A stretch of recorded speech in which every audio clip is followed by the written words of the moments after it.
madaxweyne Muuse Biixi Cabdi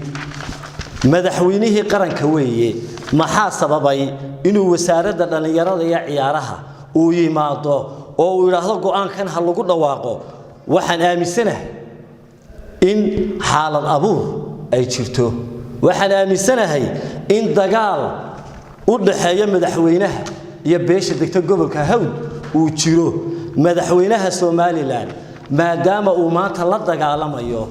oo xulkii gobolka Hawd oo uu ganaaxoodii isagu uu soo saarayo oo ay madaxtooyada ka soo baxaso waxaanu leenahay waad aragtaan madaxweyne aan shaqadiisii hayn madaxweyne ka soo talaabay wixii uu shaqada ku lahaa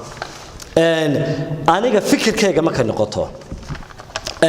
ciyaartoyga xulka kubadda cagta ee daad mareen ciyaar wanaag bay soo bandhigeen iyo ciyaartoyga xulka gobolka Hawd waa walaalo iyaga isku qabiila ciyaartoyga kubadda cagta Soomaaliland waa isku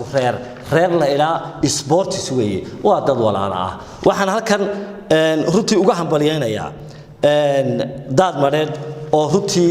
shalay toole la siiyay guushi iyo dhibcihii ka dhacay garoonka kubadda cagta Hargeysa Stadium fikriyanna waxaan aaminsanahay inay sax tahay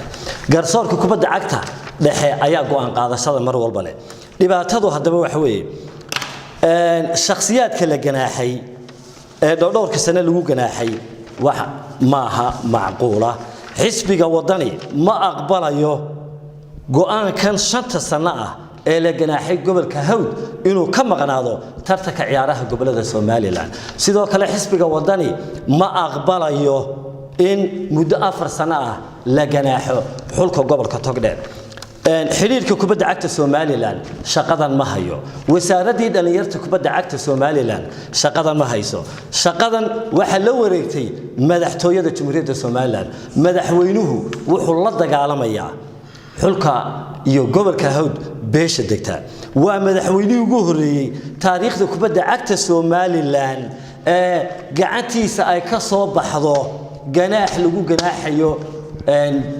gobol dhan madaxweyne ku soo noqo sharciga ma aqbalayno in wasaaradii ciyaaraha aad gacantaada ku baabiiso ma aqbalayno xisbiga wadanina ma aqbalayo in aad u kala eexato dadka madaxweyne shaqo ka culus baa ku taala ciyaaraha iyo xulka gobolka Hawdba runtii waxaan aaminsanahay dhibaatadii halka ka dhacday waxa dusha saaran doona barasaabka gobolka iyo maayarka